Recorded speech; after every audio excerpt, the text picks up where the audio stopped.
Io sono appena, più o meno, uscito da un periodo lungo 2 anni di blocco del lettore. In questo video vorrei dunque darvi un paio di consigli su come affrontare e superare questa condizione mentale, specialmente dicendovi cosa non bisogna fare per non peggiorare la situazione.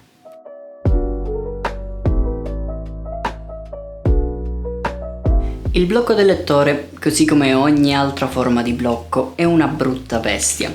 È difficilissimo da affrontare, specialmente quando ci si rende conto che quella che per noi è sempre stata in qualche modo una grande passione sta pian piano svanendo e sta per sfuggirci completamente dalle mani. Leggere è bello, la lettura di un determinato libro ci trasporta in un'altra dimensione che può a prima vista sembrare astratta e che si concretizza in maniera differente per ognuno di noi, e credo stia proprio lì la magia della lettura. La mente e l'immaginazione spaziano e iniziano a creare un'ambientazione, un'atmosfera e dei personaggi che si basano sulle descrizioni dell'autore, ma che poi prendono forma in maniera completamente diversa per ognuno di noi. Ognuno di noi immagina in maniera differente tutti i vari aspetti di un libro. Ognuno di noi si crea il suo personale film mentale leggendo un'opera interessante. Quindi ognuno di noi immagina inquadrature differenti, silenzi di diversa durata, anche quelli sono importanti, e personaggi con le caratteristiche estetiche non descritte in maniera dettagliata differenti. Questo perché, semplicemente, la nostra immaginazione va a colmare i buchi lasciati dalle informazioni spesso volutamente scarne di un'opera. E sto dicendo tutto questo per dire cosa, visto che non si tratta del punto focale di questo video? Semplicemente per dirvi, nonostante una volta entrati nel mood possa sembrare il contrario, leggere è un'attività estremamente faticosa, molto più faticosa di quanto possa sembrare per la nostra mente. È assolutamente normale quindi vivere un periodo di allontanamento forzato, diciamo così, dalla lettura, e nonostante vedere che quella magia che tanto abbiamo amato ci stia pian piano sfuggendo di mano, è letteralmente orribile. Ma spesso ne abbiamo bisogno. Spesso il nostro cervello è troppo stanco per processare tante informazioni. Potremmo, ad esempio, in alcuni casi, aver trovato un nuovo lavoro, o comunque qualunque altro modo per impiegare il nostro tempo libero. E giustamente, una volta tornati a casa, stanchi, risulta poi essere abbastanza difficile concentrarsi per leggere qualcosina. Fidatevi, io lo so benissimo. Ma nonostante questo, esistono effettivamente dei modi per riavvicinarsi gradualmente alla lettura. Ci sono dei trucchettini funzionanti che ho trovato nel corso del tempo e soprattutto in quest'ultimo periodo, diciamo, nel quale ho ricominciato effettivamente a leggere a go-go. E questi trucchettini vorrei condividerli con voi. Quindi iniziamo subito a discuterne senza perdere tempo. Il primo di questi consigli, il primo consiglio che voglio darvi, nonostante rischi effettivamente di sembrare banale, è quello di non sforzarsi. Spronare la vostra voglia di leggere qualcosa in diversi modi va sempre più che bene, ma non bisogna mai forzarsi. Altrimenti, se effettivamente la nostra mente dovesse aver bisogno di un determinato periodo di pausa, è molto facile che si ottenga l'effetto opposto.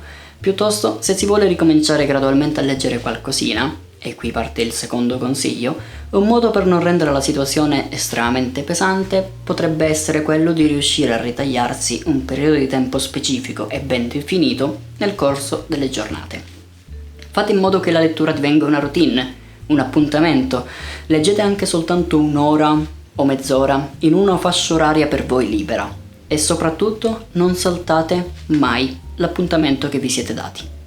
Se riuscirete a far diventare questo lasso di tempo un'abitudine, quando un libro riuscirà a prendervi abbastanza non sarà più pesante, anzi, non vedrete l'ora che arrivi quel momento della giornata per dedicarvi completamente alla lettura. Il terzo consiglio che voglio darvi invece è probabilmente quello più importante di tutti, in assoluto. La lettura non è intesa per forza come leggere un libro da 1000 pagine. Siete bloccati? Bene, allora andateci piano. Iniziate a leggere un libro più sottile e leggero, una di quelle classiche letture estive da 100 al massimo 200 pagine. Oppure leggete un fumetto.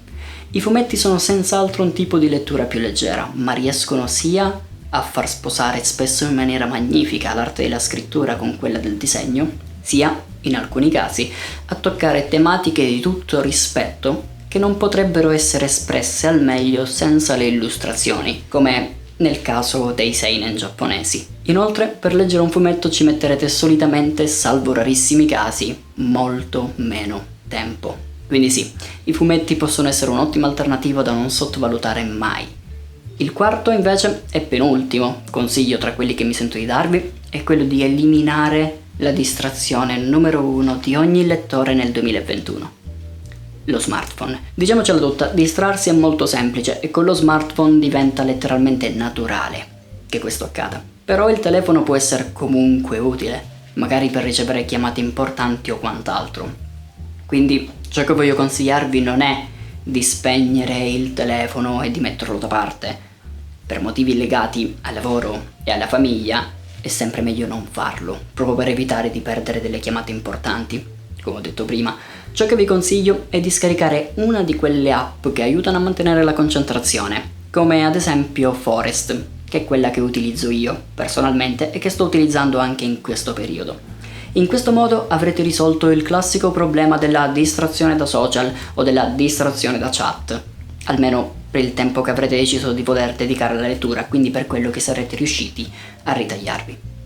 Infine, come ultimo consiglio che si ricollega in qualche modo al primo, vorrei dirvi di non fare ciò che ho fatto io per non peggiorare ancora di più la vostra situazione e la vostra condizione.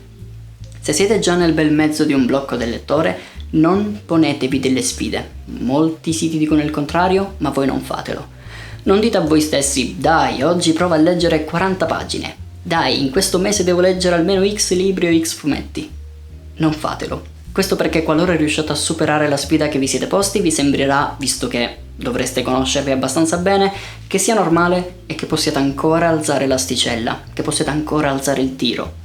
Qualora invece non riusciate, finirete soltanto per buttarvi mentalmente giù, sempre di più, pensando al fatto che stiate effettivamente vivendo un allontanamento da una passione che fino a poco tempo fa faceva parte di voi, fino a bloccarvi definitivamente per un periodo di tempo molto più prolungato, come è successo a me nel corso dei precedenti anni. Ma ovviamente tutti questi consigli che vi ho dato sono basati sulla mia personale esperienza, quindi adesso vi chiedo un favore.